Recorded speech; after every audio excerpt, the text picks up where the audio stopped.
Hi, good afternoon, good morning, good evening, whatever the time is for you at this point. Thank you very much for joining this session today.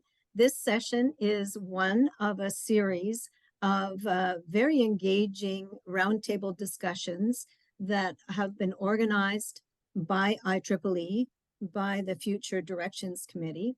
And these sessions have a focus on leading technologies, frontline issues, but crucial challenges and things that have societal impacts. So thank you very much for joining us today. You can see at the bottom left of the screen the link you might need to use if you want to view the recording later. So today our topic is tech innovations for the aging. We do have 4 speakers who will be introduced shortly, and we have a moderator who will also be introduced shortly. And so we're starting this at 1 p.m. Eastern today. Just before we actually get going on the topic and the information, a little bit of housekeeping. If you do have any issues with your audio or visual, please use the chat function, which should show probably at the bottom of your screen. And that chat will be seen by somebody who can help you. As the talks go forward, we are expecting that some people will have some questions. Please use the Q&A feature for any questions pertaining to the present content. And when we have our Q&A timing, we will try to answer those. We are going to reserve a time at the end for a live Q&A session. So that covers our housekeeping items. Let's move now on to doing some of the introductions, and I would like to introduce our excellent moderator for today. The moderator's name is Joseph Wei, and Joseph was brought up in Hong Kong. And he worked with his grandmother and great-grandmother living with his family, so he has some personal background in the area. He's got a Bachelor of Science from Tufts University, and he's a design engineer, moved to a product manager at DEC, and later on he moved on from there. In fact, he wanted to move back closer to his parents in California, so he relocated to the Bay Area, and he's held executive roles at a number of companies, which you can see on your screen. In 2011, he founded a Technology Ventures Group to focus on technology and business management consulting. And his real motivation is to explore technology innovations for the aging, deeply rooted in his personal experience as the part-time caregiver now for his parents and his mother-in-law. In addition to those impressive qualifications, he's also a very strong IEEE volunteer. IEEE, of course, is Institute of Electrical and Electronics Engineers. He is currently the Region 6 Director-elect. IEEE has 10 regions, and he will be the director following the current one for Region 6, which is on the West Coast of the United States.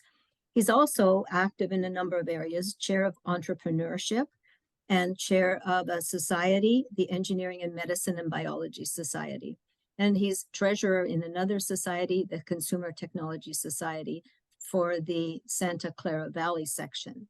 So we're very pleased to have an excellent moderator in Joseph today, and we'll pass over to him now for you to be able to learn about the topic and the speakers. Joseph, go ahead. Thank you very much, Celia. We have a great panel, and I will introduce each of the panelists as they have a brief presentation. So I'll start out with a little bit about IEEE and why we are organized this particular event that Celia already talked about. It's a serious event. IEEE's core purpose is to foster technology, innovation, and excellence for the benefit of humanity. So if you look at the IEEE logo, it has a little word called Advancing Technology for Humanity. IEEE is the largest professional technical organization with over 400,000 members in 160 countries. There are about 46 technical societies and councils focus on different specific technology like computer, communication, consumer electronics, nanotech, and there's over 100,000 members worldwide. And in terms of technical breadth, publications and periodicals, and also setting standards, and you see the symbol Wi-Fi, and that is a ubiquitous now technology that because IEEE is a nonprofit organization that can gather around the top technology companies in the world to agree on a common standards to allow us to be joining the Zoom over Wi-Fi, and there's over 1,200 active standards that's being put in place. And also for social impact, IEEE is involved with policies, humanitarian effort, and I'll put a plug into the IEEE will have a conference called the Global Humanitarian Technology Conference in October. It will be hosted at Villanova University.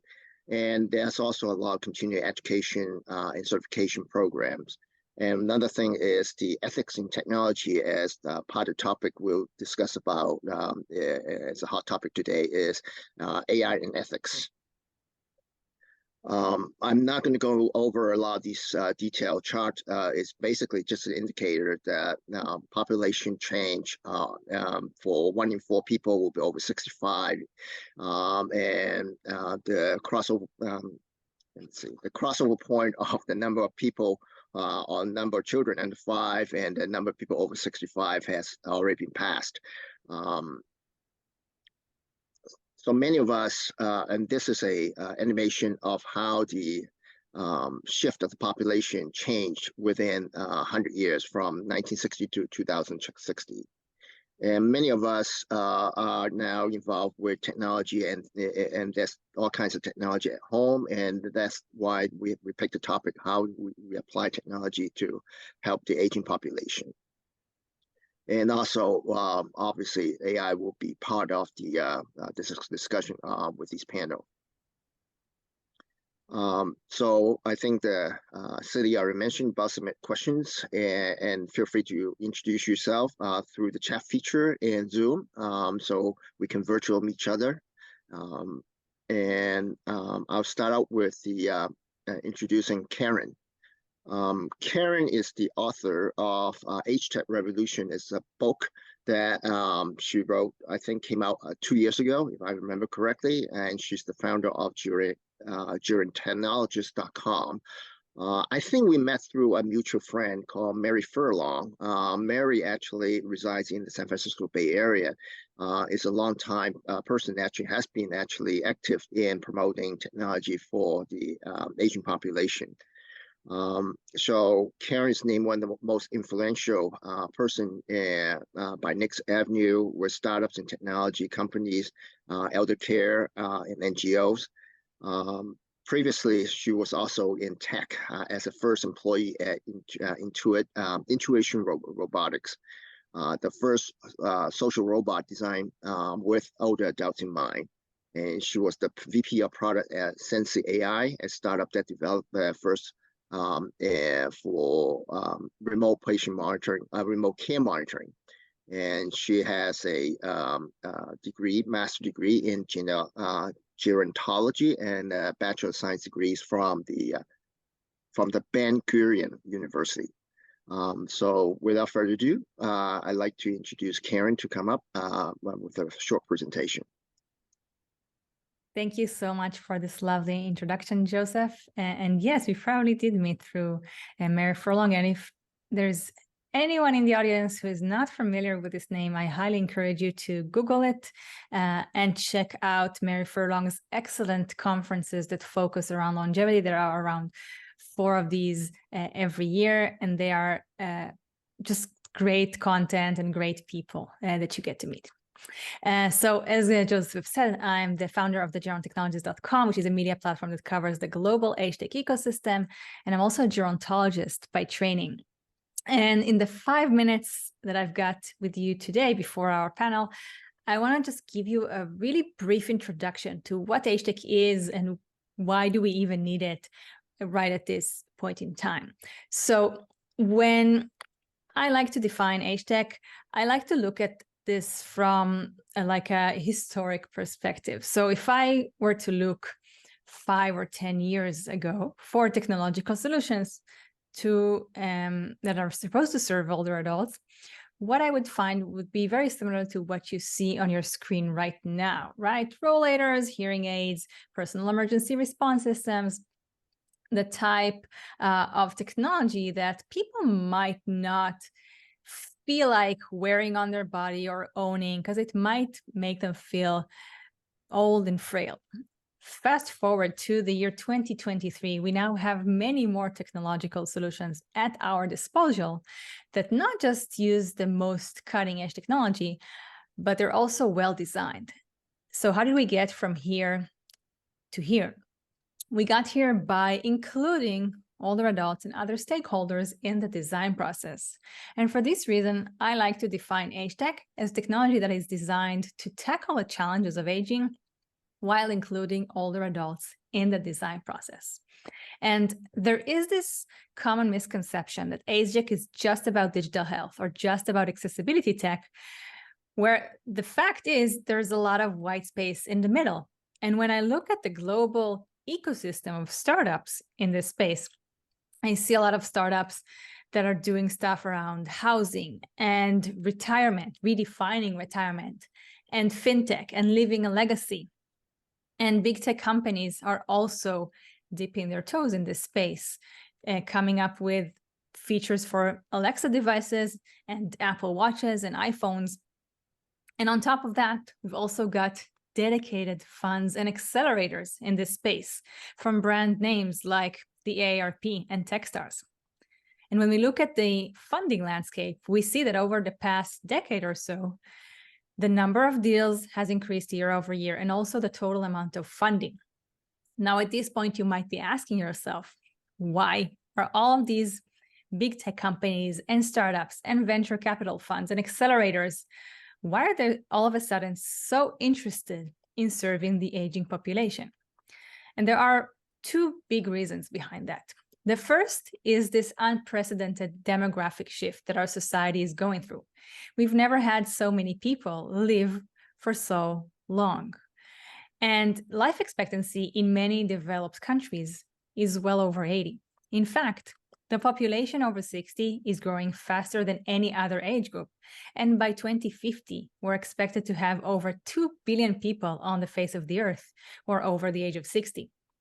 This happens simultaneously with a decrease in birth rates, which means that the demographic pyramid is changing. We have fewer and fewer younger people and more older people.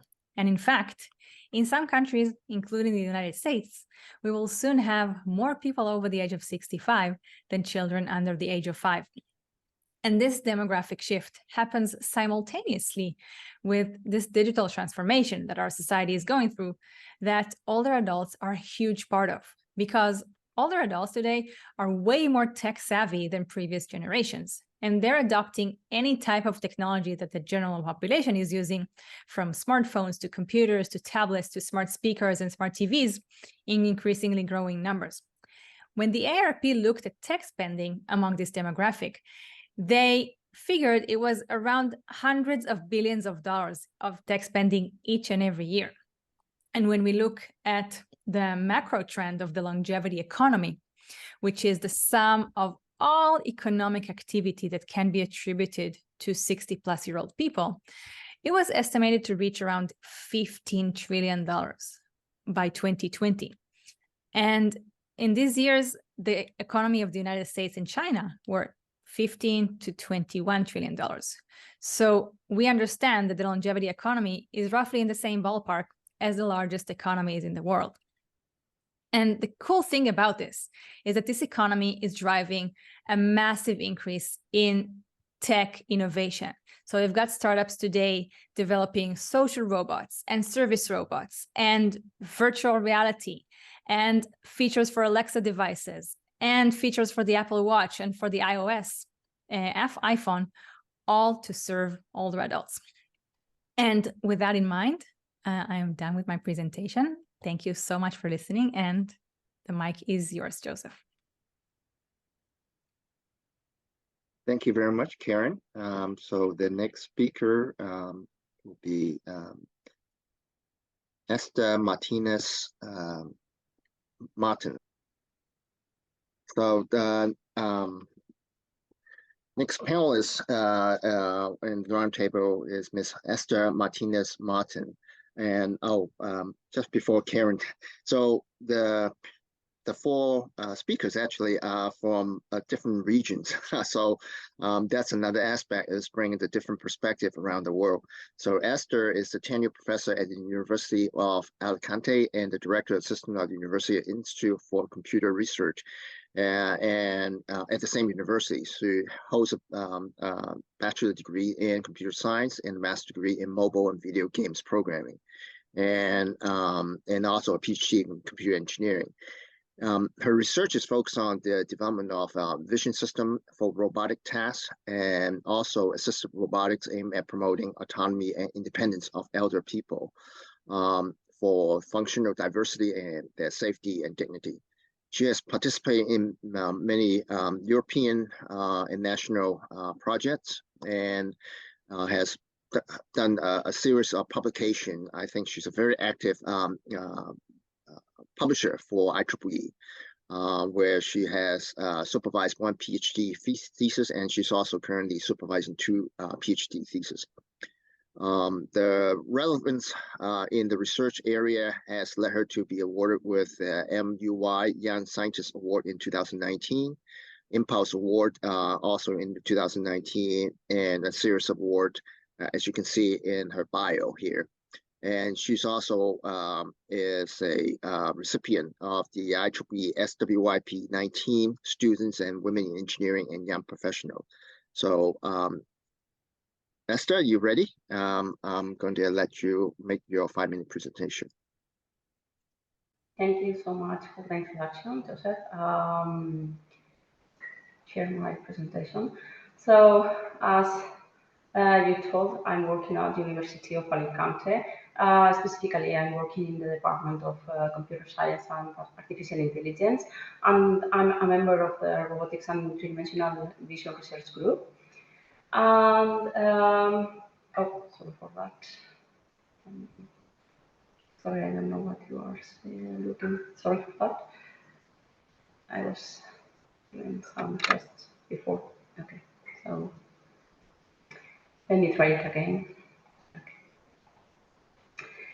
So I was working in different areas of the robotics topic. So I started with factories. So it is a very restricted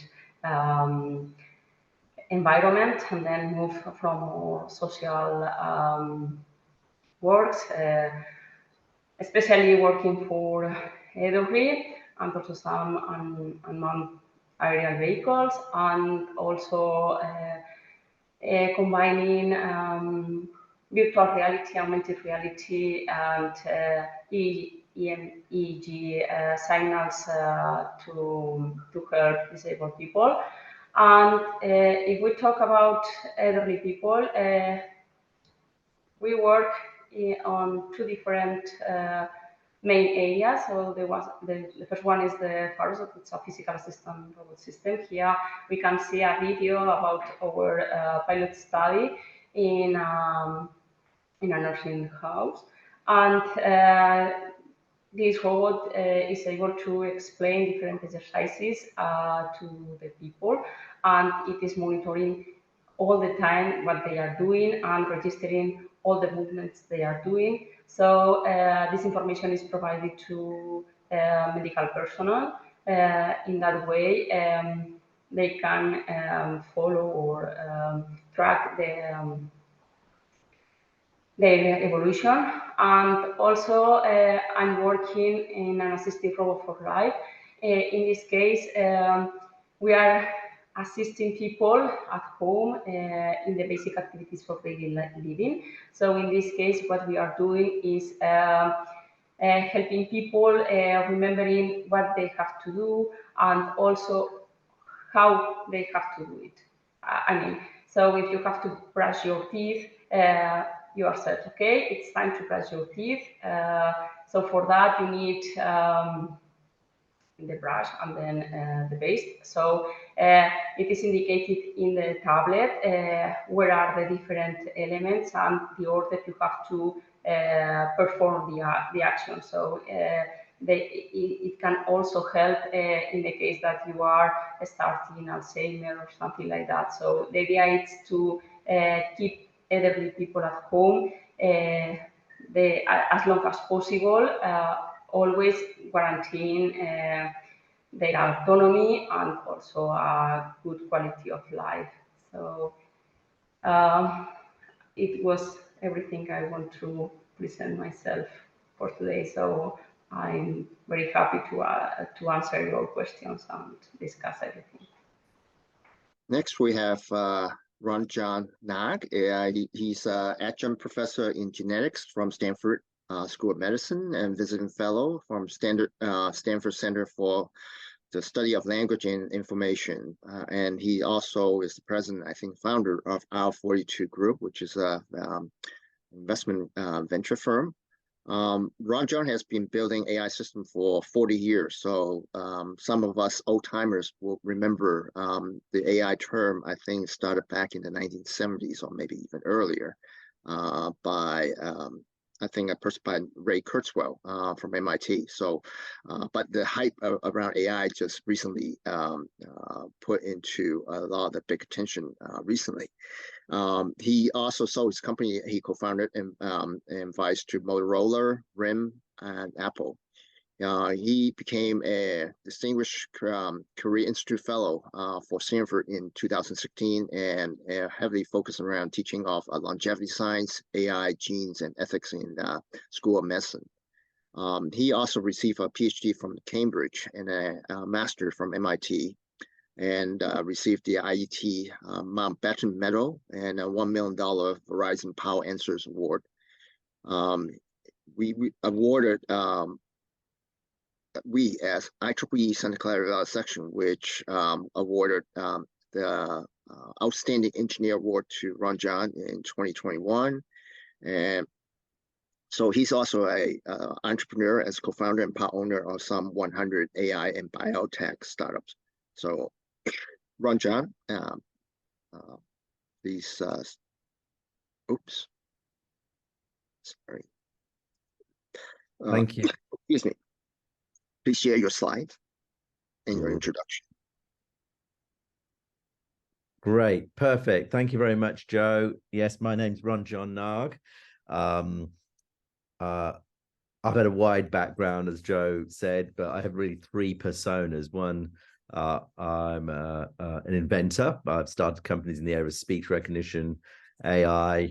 AI actually was coined in 1956 at a conference in Dartmouth. But actually, if you date it back even further than that, Alan Turing had these concepts in 1936. So it's a very long field. And I certainly worked at Stanford 30 years ago on backpropagation neural networks with Professor Rummel Hart, which is a lot of modern AI is based on. Current projects I'm working on is Superbio.ai, which is a no-code app store for life sciences AI modules. And then Agemica, which is a vaccine for aging. We'll talk about that in a second. And as Joe said, I am an active investor and mentor to many AI and biotech companies. IEEE Santa Clara were kind enough to give me an outstanding engineer award in the Santa Clara. There's lots of outstanding engineers in Silicon Valley in Santa Clara, so I'm particularly proud of that one. It means a lot more here. And this is an article. This article is actually not 30 days old, but it's actually 30 years old. So that goes back to where AI had another boom in the sort of the early 90s. And I have a venture fund. It's also an institute, by the way. We teach young people artificial intelligence, and our next event is actually on Friday, and I'll post that in the chat, which is online, where we have these young people present their projects that they've been working on, and some of them are longevity oriented. I teach longevity science at Stanford University. I also teach venture capital, and I also teach the intersection, longevity venture capital. And I do that in the medical school. So many of these courses at the top, they're for Stanford students, but there's a couple of courses that are available to anyone. I think Stanford charges a few $100s, and these are online, and they'll start in October. So there's a QR code that if anyone's interested. And there's people who are interested in the Stanford student papers. There's about 100 papers on the Stanford website where you can see all kinds of topics about that my students have written about aging, the financing of aging, and the implementation of technologies to help people as they get older. So it's not just medical biotech, but it's also age tech as well. My background is in AI, and I've been looking at the intersection of mathematics and medicine for the last 10 years at Stanford University. And we've seen this intersection where acceleration in both the AI field and both in the biotech field, where we've got new technologies that are actually coming to bear that actually enable new ideas at an accelerated rate. So we've got sort of the age that people are that people die at in this little dotted line chart. Right now, the average age of American males is 78. Actually, it's dropped to 76. And the key word there is average. Average includes all the babies, car accidents. So, of course, if you've got to age 60, 70, 75, it's a conditional probability. So you can actually go a bit further than that, but not really much further. It's, so how are we going to get to 120, 150? These are the sort of questions that I think about. This is the oldest living person right now.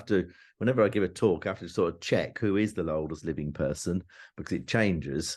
This is Maria, who was actually born in San Francisco. So, you don't have to live in what's called a blue zone necessarily. She lives in Spain, but born in San Francisco. And it seems to triangulate. The oldest living person, John Coleman, got to 122. It seems like it triangulates at 120, 118, sort of thereabouts. That is the oldest sort of age that we can get to with good health, diet, exercise, a little bit of luck, maybe some good medical care. And so we think about aging in a few things. It's typically, aging is not classified as a disease by the FDA. And so we have a number of age correlated diseases that we wear out from. And you can think of us like a car that bits wear out and bits age at different levels. And you think of like a car that if you use it in different ways, then some things age differently. So like a car, you might leave it in the garage and you find all your rubber hoses start to wear out, the engine seizes out, the oil is not sufficient, it needs to be used a bit. On the flip side, if you race it all the time, then you might wear out the rings. And so that's traditional biotech, solving one disease at a time. And so the question is, can we actually find a common process that solves all the diseases all at the same time? Does something actually allow us to do that? And so one thing I'm working on is throwing out the idea of a vaccine for aging. Certainly we've got drugs and vaccines. Let's talk about a little bit about that. A vaccine for aging, what does that actually mean? In traditional sense, a vaccine means something that kickstarts the immune system, that to let the immune system practice either on a dead pathogen or a weaker version. So when it sees the real version, it can attack it well. And that's the traditional definition of vaccine. What do we do? What does that mean? Does that mean we have to sit on the couch and watch television and do nothing to accelerate our immune system deal with it? No, that's probably not the case. The average person also probably doesn't know what vaccine means. They just know that they take it once a year or once and they're solved from a particular disease. So my view is more like the way vaccine is used by the average person. It could be an actual vaccine, what we call a senolytic, to kill the older cells, but without killing the good cells. Or it could be a drug or a set of drugs. We're looking at combinations of existing drugs to actually address the older cell problem. Can we remove them without harming the good cells? And so how do we do this quickly? I've got two projects, superbio.ai, which is a drag and drop machine learning platform. So you can just upload data, click train. So you don't need to know all about the intricacies of every machine learning library. Rather, you can just find them and use no code. And it collects hundreds and thousands of libraries that you can choose from, but without actually writing any code. And so that's me. I will stop right there. Thank you very much. All right, so we have another serial entrepreneur besides Ranjan. Sumit Kumar Nagpal is a serial entrepreneur with a focus on disruptive digital health. He has co-founded a number of companies, and currently he's served as CEO at the company called Cherish Health, which is based in Cambridge, Massachusetts, that he co-founded. And Cherish Health develops advanced sensors and AI combined with medicine evidence and human touch, focus on the elderly and those living with chronic conditions to improve their lives for proactive, enabled supporting self-care.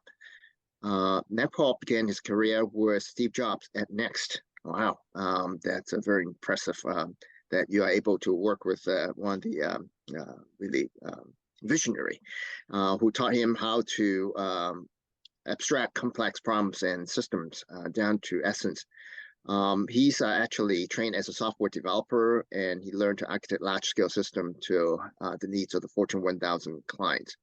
His first innovation is a low-cost connected wearable biosensor patch that's now being used to help mitigate COVID-19. And that's enabled people to, that caught the virus, to recover and socially distance when they live with 7x24 support of their care teams. Without further ado, I'll let Sumit go through his 5-minute introduction of him and his company. Go ahead, Sumit. Many thanks. Are you in Cambridge? We actually moved our headquarters to Boston. So that's where right. I am right now in our brand new facility in downtown Boston. We maintain great links with Cambridge, and quite a bit of our team comes from MIT. So lots of connection with Cambridge, and I live there. So thank you for that introduction. Put your slide in the presentation mode. Yes, thank you. Thank you. Wonderful. So thanks for the opportunity to present to this great group. And with this great set of panelists, I by no means have any of the qualifications and the degrees that the other panelists have. I've been building companies my entire career. Cherish is my 5th. And I've been building things at those companies that sometimes matter a lot to a lot of people. I'll focus on what we're doing at Cherish, where we're developing advanced radar-based sensor platforms. We started during COVID with a wearable patch that was opportunistic simply because we had technology that made sense for the moment. But really, our focus has been building technology that is ambient, that requires nobody to change behavior, nobody to wear anything, remember to do anything, and works behind the scenes quietly to help keep people safe and get them help if there's signs of risk or emergencies. That's the essence of what we're doing. And we have recently secured some tremendous patents over the past several years that really separate us from how the problems we're solving have been solved traditionally. Right? Traditionally, this industry that we've been talking about has required people who are aging, to wear stuff that they might not want to wear, like pendants, to remember to push a button if they fall when they might not be able to push that button, to remember to measure things, remember to charge things. Sometimes sensors have been added to the mix where those sensors have tried to guess what's happening in people's homes. And more recently, more advanced sensors have been added where people have tried to understand with higher fidelity what's happening in people's homes. And what we found is that many of these technologies intrude in people's lives in ways that are rather disruptive to their dignity. They have cameras. Nobody wants a camera staring at you 24/7 in your bedroom. Nobody wants to feel like they're being watched. When we move into later stages of life, which everyone in this group has talked about, when we get into stages of life where we sometimes start forgetting that we even have these gadgets, these issues, these challenges become even more important to solve. And that's the essence of what we focused on. We're launching a product called Serenity as the world's best fall detector, but that's just the beginning. And the device looks like a speaker, not like a medical device. It sits on a counter in a corner of a home, faces into the home.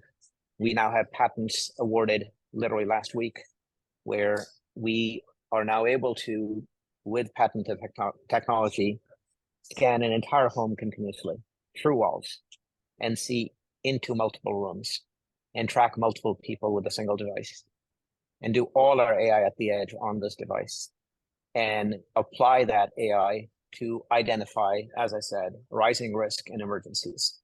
All of that happens with technology that is radar-based. So this is the heart, the essence of the system, and all the compute happens right on this.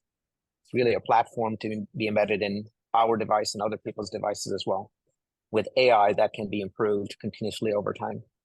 And our goal with this is really to start addressing the kinds of topics, the kinds of issues that people in this panel have already touched on, helping people live longer where they want to live, with more independence, with more dignity, with more joy. That's the essence of what we do. Thank you so much for letting me have that introduction, and I'll hand the floor back to you. Thank you very much, Sumit. All right, so I think right now we already got a lot of questions coming from the audience. Maybe I'll ask a general question for each of the panelists to kick it off first, because it seems like this is a growing topic of interest. Maybe each of the panelists, you can share a little bit about how you get into this field from your perspective. I'll start out with Karen. I'm sorry, could you repeat the question? I didn't hear you properly. This topic of looking at technology for the aging population. I think each of us have a little different story. I share my story about being a part-time caregiver for my parents and my mother-in-law. So I thought maybe each of the panelists can share a little bit about your how you get interested in this particular topic. Sure, thank you. So I actually started my career in community services for the aging population in the nonprofit sector. And what stood out to me the most was the fact that despite our best efforts, we were only making an impact on a small number of people. And I don't mean to belittle that. I mean, having an impact on any number of people is a big deal. But I, at some point, became frustrated at our lack of ability to really solve the big problems that relate to aging. And loneliness and social isolation is just one example. And so when I got the offer to join a startup to build a social robot for older adults, I realized that this wasn't really an opportunity to make an impact possibly on the lives of millions of people, which wasn't wasn't an option in the nonprofit sector because everything we were doing relied on people, and that is a scarce resource.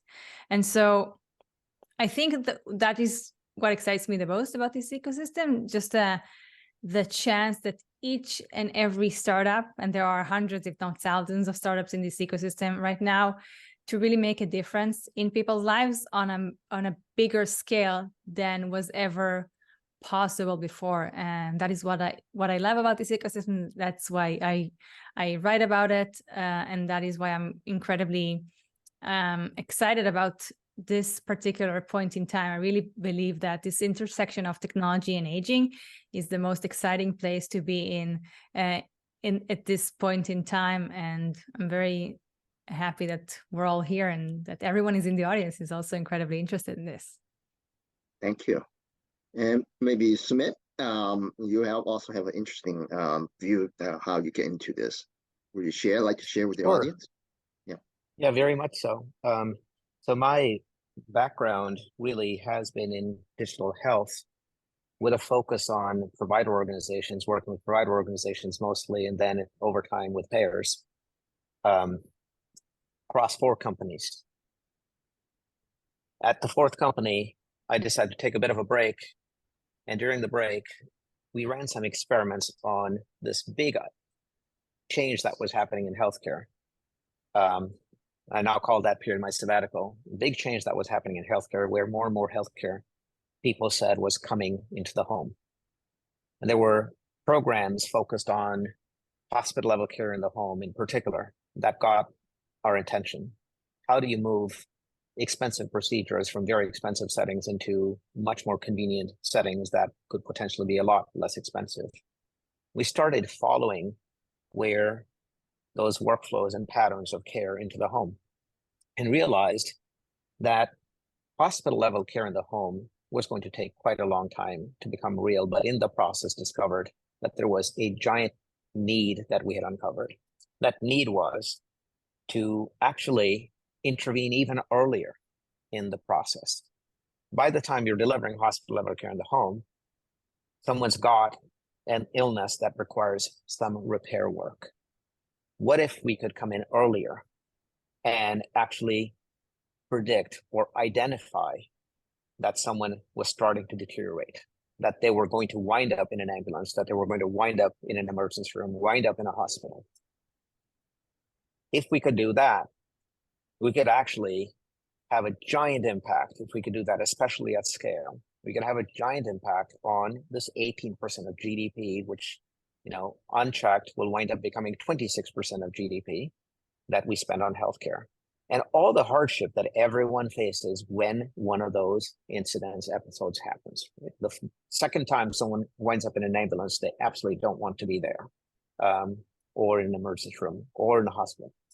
And if we could do preventive maintenance and identify those kinds of events early, we could take all that cost out potentially. We could take a huge amount of hardship out.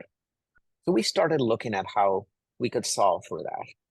And it all boiled down to needing signal from the home, right? Needing signal from people where we got reliable information about their risk level, their health status, their safety status.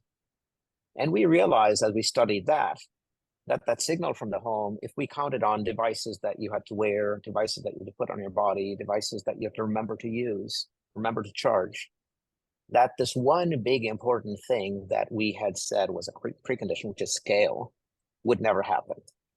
The novelty of these things wears off over time. People forget to wear them, choose to not wear them, lose them, etc. And then at some point, even forget that they have them as we move into later stages of life. And so we said, how do we solve for that? And some of the early ideas we had involved off-the-shelf technologies, using cameras, using infrared, using AI. And in the discovery that we did, we realized, of course, that nobody, as I said, wanted a camera in their bedroom. That was a bridge too far. Just because we're getting old doesn't mean that we don't respect value or privacy. Losing that privacy also has such a dramatic impact on dignity, and that just wasn't something that could scale. And so that's when we said, this is an invention moment. And that's how we started Cherish. We needed to invent some technology. And 3.5 years later, that's exactly what we've done. We're launching in October. I hope that explains how we got here. Personal stories, we've heard so many along the way. I can share some personal stories as well, but they're very, very similar to everyone else's, where parents, grandparents, we're always looking for ways to help them be healthier, live longer, live with more independence for as long as possible. So those personal stories are obviously shared. Yeah, so sharing a little bit about my story is, I think you touch upon, is the dignity to allow the elder people to continue to live the lifestyle that they want. So that's where I think some of the new technology like yours coming in to be very helpful. Another topic I think is in key interest today is everybody talking about artificial intelligence. And Esther, I think you have done a lot of research in the area in terms, in specific, applying to robotics. Those are two areas. How do you see the AI and robotics need to work together in terms of, particularly in the, for the aging population? Could you address that, Esther? Yeah, I think they work together because it's the only way to do some things when you are assisting people, because the robot most of the time is perceived as a companion more than a technology you are using. So that helps to elderly people to use the system. So it's a good idea, but it is true that there are some key issues when you are using robots, because when there are a lot of fails or things like that, elderly people refuse to use that. Of course, artificial intelligence is required to do all the processing tasks. For instance, when we are talking about action recognition, that it's mainly what we are doing. So you need the artificial intelligence to interpret what you are seeing and how to help the people, and how to predict the next action to help elderly in those actions. So I think it's a good idea. Of course, there are other technologies that can help, and only using artificial intelligence without robots. But from my point of view, robotics can help in the acceptance of the technology. Thank you very much. Ranjan, you are actually focusing on AI more for the medicine, and then what do you see in terms of the key for using AI technology in terms of medicine for longevity? Yeah, so obviously the inflection point is that we have a lot more computing power. We do actually have a lot more databases. Probably the UK Biobank, 500,000 people, is one of the biggest ones, but we need more. We are now getting a plethora of personal data via wearables. It used to be you go to the doctor once a year and you get your heart rate and measured, your blood pressure measured. Now you can go to the doctor. I can give you every single heartbeat for the last 3 years.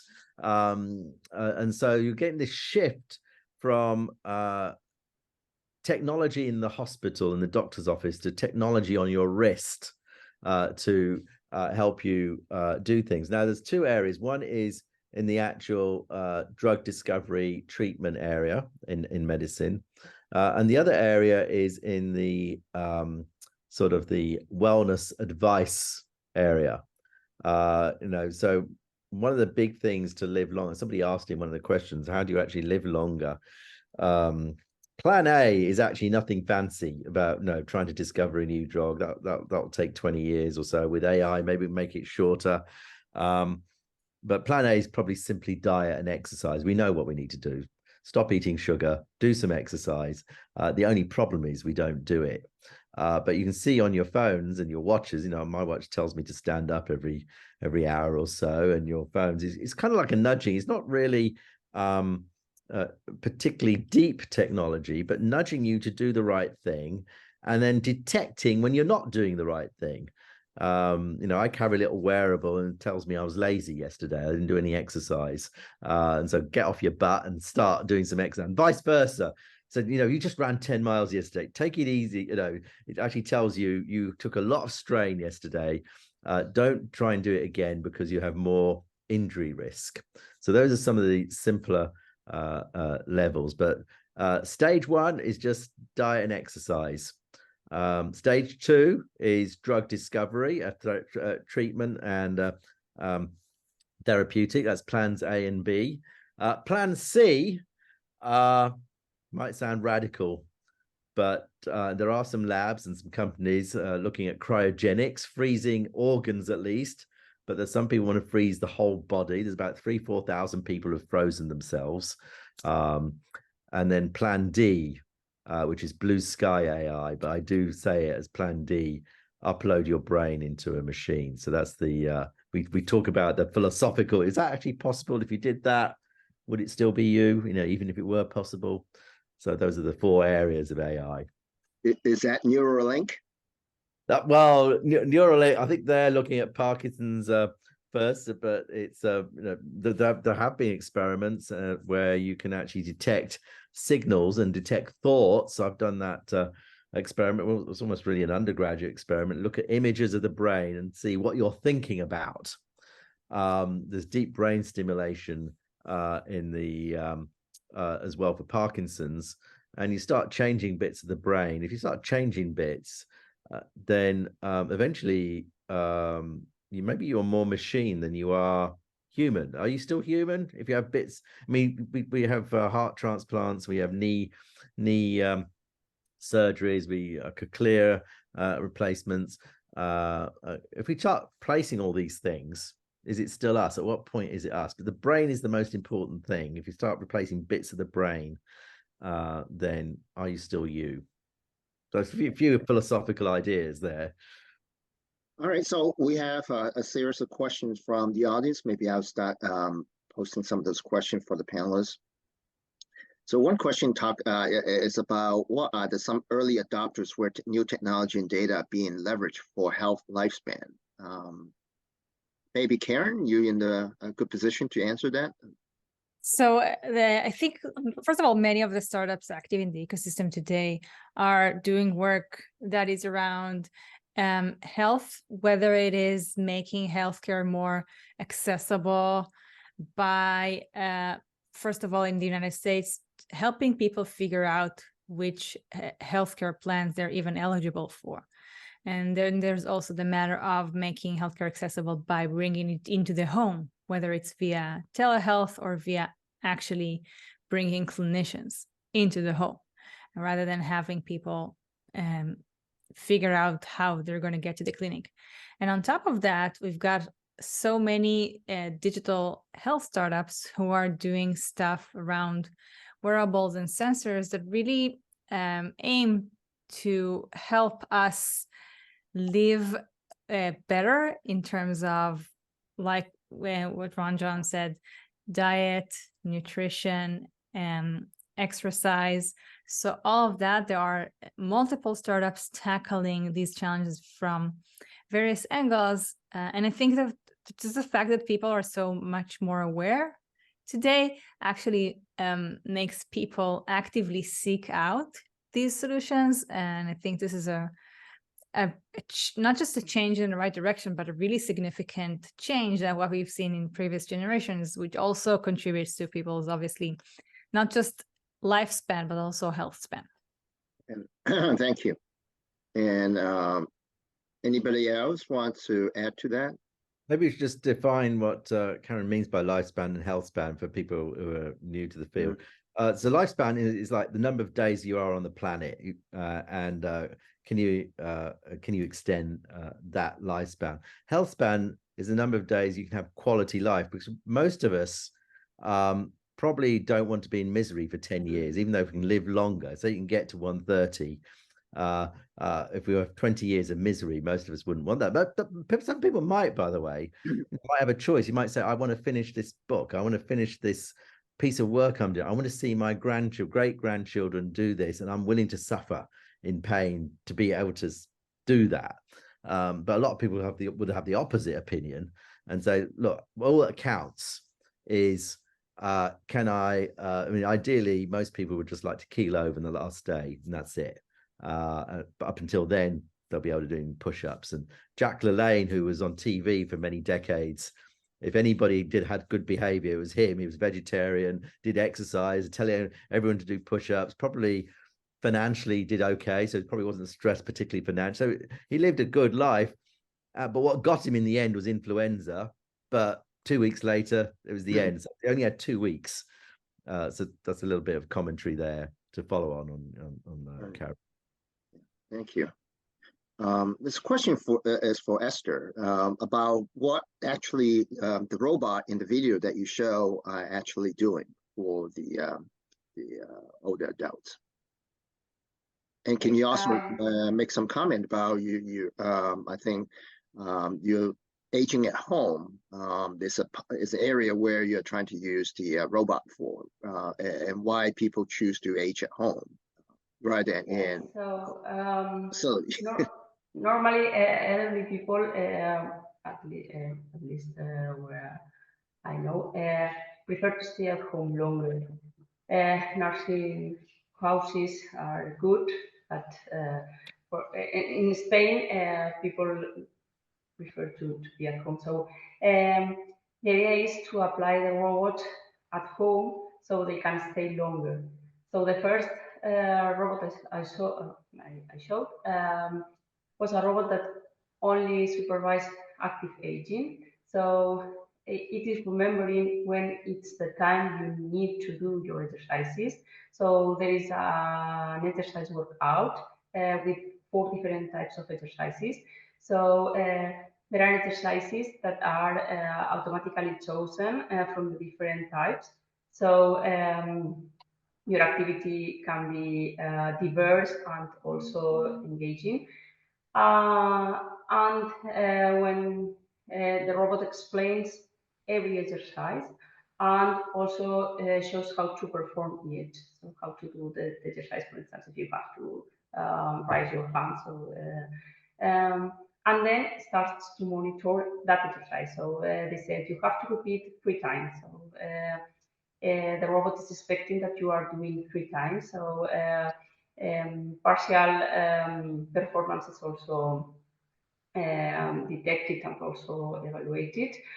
And as I told you, that information is stored and can be recovered at any time and also evaluated. So one important thing is that no personal information, no personal data, or no images of the person doing the exercise and so on is recorded. Only information about the grade you achieve and what exercises you have done and so on. The second one is a more complete robot system. So in this case, the capabilities are greater. So apart from the agenda and the remembering the things you have to do, it is integrated how to take a medication. So you are the medication is recognized, and also the robot is checking that you are taking the medication. Also, there is a navigation system. So if you need to go to the kitchen, the robot is guiding you, and also it can follow you. The other capability is that if you need to find something, the robot can say, okay, I'm going to help you to find that, or also move around the house to look for that. and of course the active agents of the monitoring. And the last contribution is the basic activities for daily life and living. So in this case, the several activities you need to do for your healthy life are being monitored and also assisting to help people to do it in the correct way and also not forgetting them. And it's a question for Sumit, Karen, Esther. To what extent are older consumers at home using ambient monitoring or robotic technology to care for themselves? And what do we need to do to integrate these technology into our daily lives? So maybe Sumit, since you have, Sure. I don't know how much you can disclose because given the announcement is coming out in the month, but yeah. So there's not much I can disclose yet about what we are doing, but ambient technology in the home is pretty nascent. It's still struggling to catch because of the challenges that the technologies that are out there have. Most technologies require some sort of professional installation. They require one or more devices per room to be installed in the right place, sometimes at the right height, sometimes away from where there are power sockets and so on. So there are challenges like that. And then some of those technologies that were introduced into the home, ambient technologies, use cameras, and people had real issues with adoption. Those companies, the vast majority, have pivoted to in-hospital applications because the thinking is, at least, people have given up most of their privacy and a camera's not a bridge too far. But in the home especially, those technologies have not caught on. And then when you look at what the technologies really do, the false positives, the false negatives, especially with motion detection and contact sensing, those kinds of low fidelity sensors, those so poorly approximate what happens in the home. They're guessing a lot and they're filling in the blanks.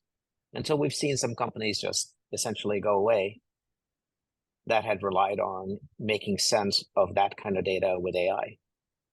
And so to answer your question, very, very directly, that the ambient sensing industry is still very nascent. It's still very early because product market fit hasn't been quite right yet. Thank you. How about Karen? You've seen a lot of different startups in the space. Do you have something to add?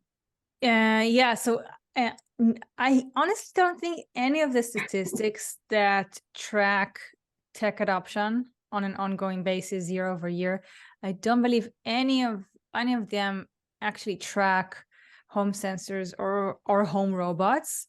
But as far as I can tell, there is still not quite widespread adoption for these technologies. I mean, except for maybe if you go as far as considering some of the more advanced personal emergency response systems, home sensors, then these do have millions or tens of millions around the world in terms of users. But we're not quite there in terms of widespread adoption. And also, we don't have such a variety of home robots to choose from just yet. I mean, except for iRobots, which also are quite ubiquitous, there isn't, like, it's not that you can go on Amazon and buy a robot butler. It will take a while until we get there. Esther, I think you have looked into the space a little bit, and the robot that you use actually it's not you built, right? Could you comment on that? What you see is needed, just like Karen said, maybe different types for different functions? Yeah, in fact, we are trying to build a different robot because, as Karen said, most of the people can afford that because it's very expensive and it is difficult to get it. So we are trying to build a robot with similar capabilities, or at least with the functionalities we need to assist people, but with a very low cost, just to try to achieve more people. But yeah, we are still working on that, and it's not easy to have a robot companion at home. Oh, thank you. Next question is actually for Ron John.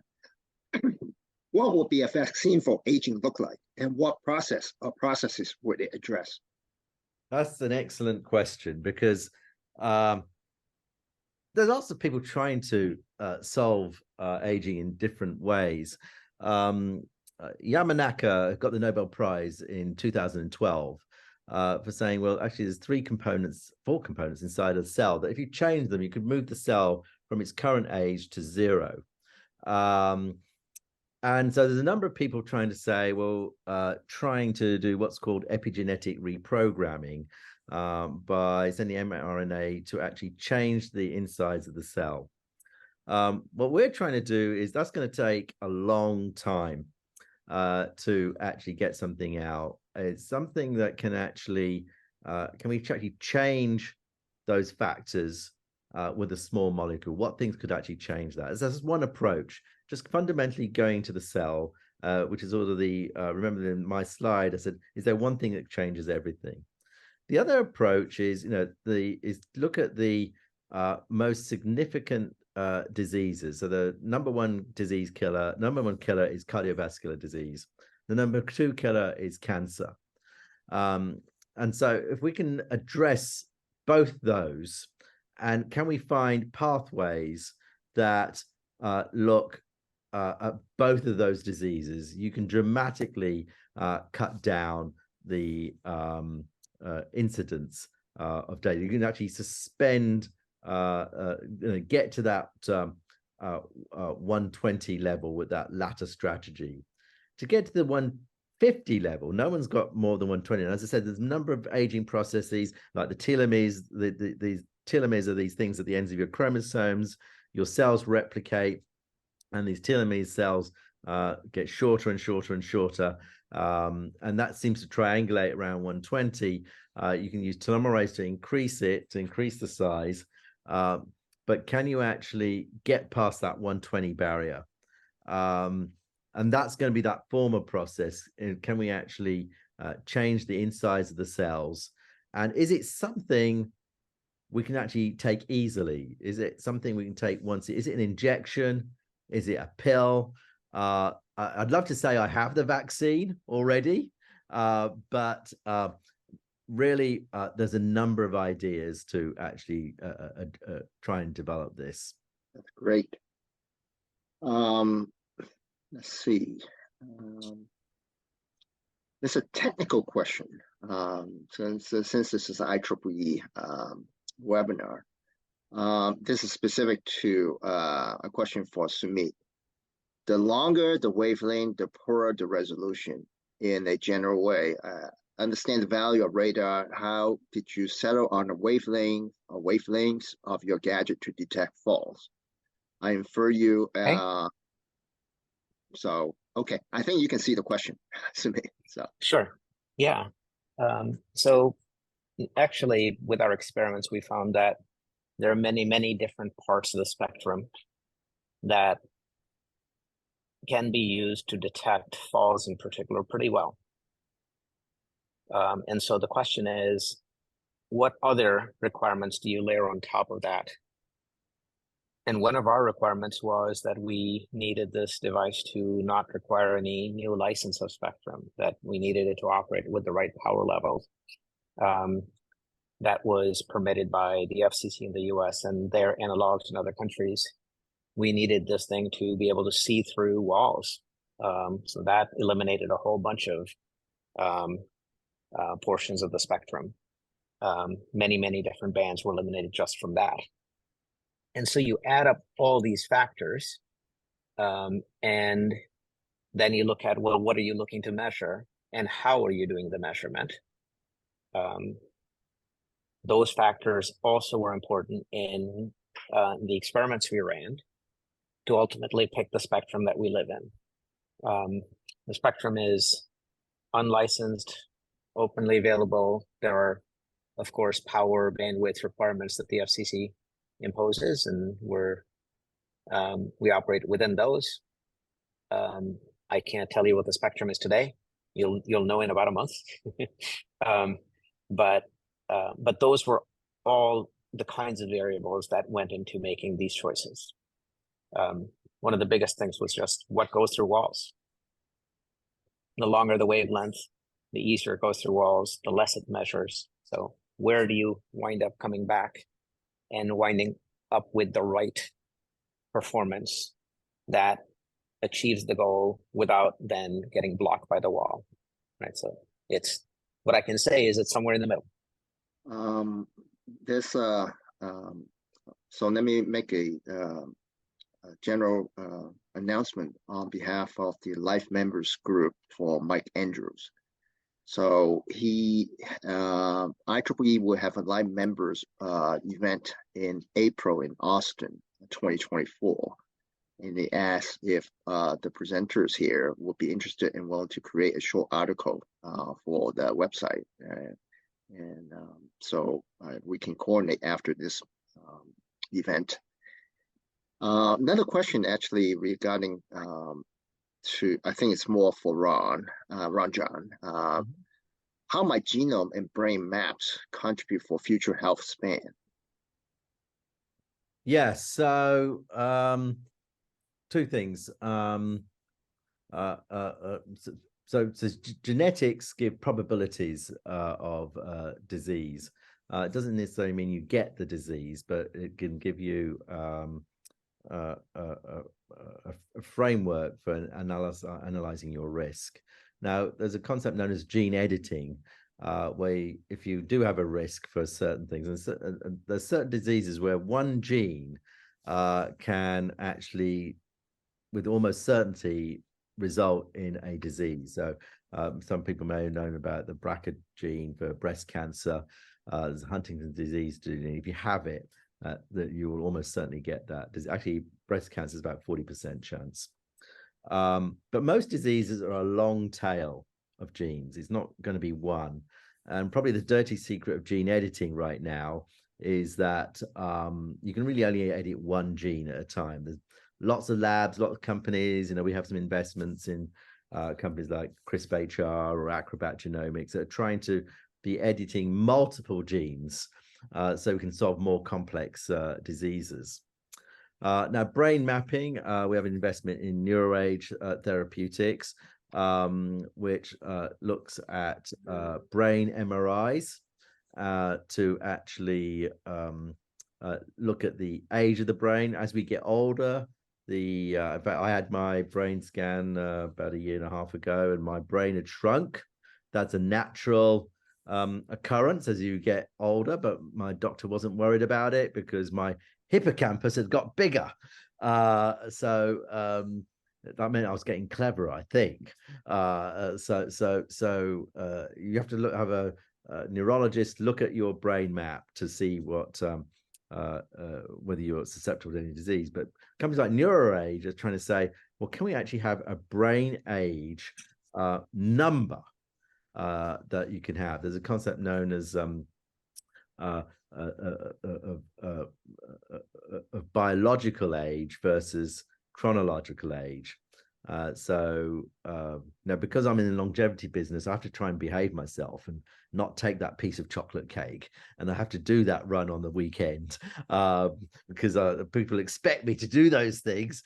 And so I actually have a fairly low biological age because I can run a marathon. I can run a marathon, right? But many people can't, and so can we actually measure the age? And remember, there's 80 organs in the body. The brain is the most significant one. I mean, if you get wrinkles and you don't look as good, it doesn't really matter. But if your brain starts to deteriorate, it's a significant issue. A few comments there. Yeah, that's great insight. So there's a comment, a question for any of the panelists. So this gentleman is working on dementia. How can we predict dementia? Any work on the prediction of event occurrence time ahead? Would you like to comment? I'll comment on that. I mean, dementia, Alzheimer's, as with many diseases, if you can catch it early, then you might be able to do something, take some action. I think that's where the question's coming from. And I talk to people who work in the area. Won't I know when I'm not getting clever? Won't I be making spelling mistakes? Won't I be forgetting people's names? Won't I just know it anyway? And they tell me, no, you won't know it. It's very subtle, but you can use if machine learning. There's a number of ideas out there. One is just listening to the voice, the voice changes. Another is looking at gait analysis, as you start to behave differently. The thing is, what the optimism is, we're getting all this data now with wearables that will detect changes that are very subtle that you would not notice yourself and your friends will not notice, but a machine might be able to notice. And so that's the ALS ALS everything. I forget the name of the society. I think it's alseverything.org. Yep. No, it's trying to do that project. Can we collect lots and lots of data points to detect when we early, 10, 20 years earlier, the beginnings of dementia and Alzheimer's. There you go. Thank you very much. Harry's great answer. Sumit or Esther, you have additional to share? Also, go ahead, Esther, please. No, just I'm going to say that we are not working on that, at least for the moment. We would like to start with that, but we are talking with medical personnel because, as Ranjan said, there are different factors that you can realize and detect, but we need to know exactly what they are in order to properly develop the system. So we are going to work on that, but we are not still working on that. So that's the only thing. And my answer is very similar. Yeah. It's early days for us on especially extending into being able to predict things rather than just detect things. And as Ranjan said, being able to pull in speech patterns and changes to them, and being able to pull in gait analysis and changes to that, those will obviously be tools that we bring to the table, but we have not yet made any focused effort on being able to detect or predict dementia. So I was one of the co-organizer of a challenge by IEEE.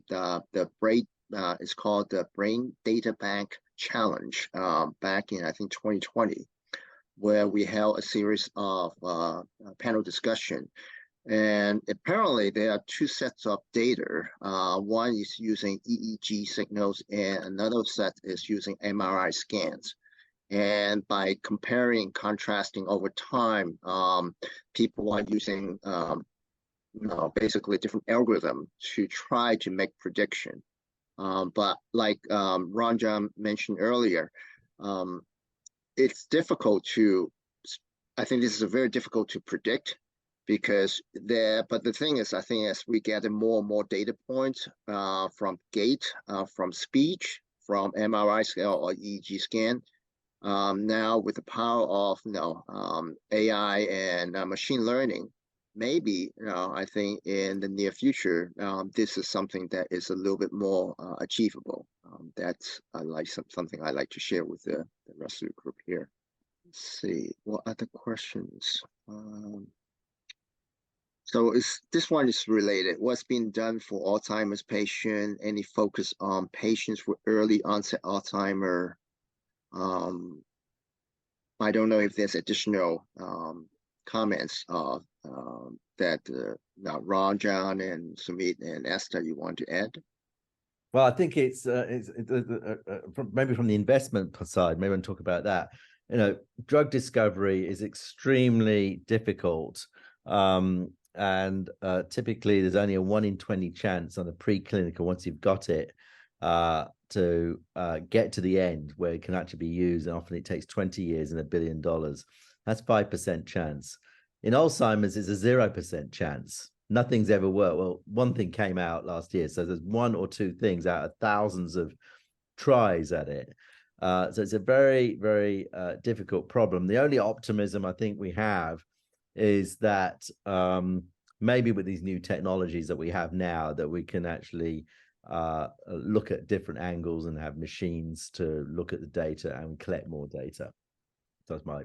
I would say exactly the same, that it's early days. And we're just starting to get even the sensing modalities that give us the kind of data we need to understand how to even detect the patterns. There's a lot of work ahead to be able to detect and predict. And I think a more immediate thing that we would think about as Cherish is, well, you know, how do you help people who already have been diagnosed with dementia, with Alzheimer's? How do you help them live more safely? How do you help them live with more dignity, with more freedom, with more joy? Perhaps that's also an important problem to go focus on while we figure out how to predict and prevent. Esther? Yeah, so I agree with them. So investment data, and also I think that it's very important to have different points of view, because sometimes, for instance, I'm a tech, so I'm usually think like a tech, but for some questions we need to know other perspectives that help us to improve our systems and also to improve the functionalities of our systems and all the things the final users require, but in this case it's the elderly people. So because of the Brain Data Bank Challenge brought my interest to this area, so I've been following some of the research and development. I believe there's a drug that is being approved that may, so one of the study was that people with dementia or Alzheimer have basically these protein called amyloid that is clogging up the neurons in the brain. So therefore, it causes them to have different memory and control issues. And this particular drug is supposed, I know if you read this, Ron, John, but yeah. I also want to point out another interesting technology is called near infrared photobiomodulation at 40 hertz of the LED pulses.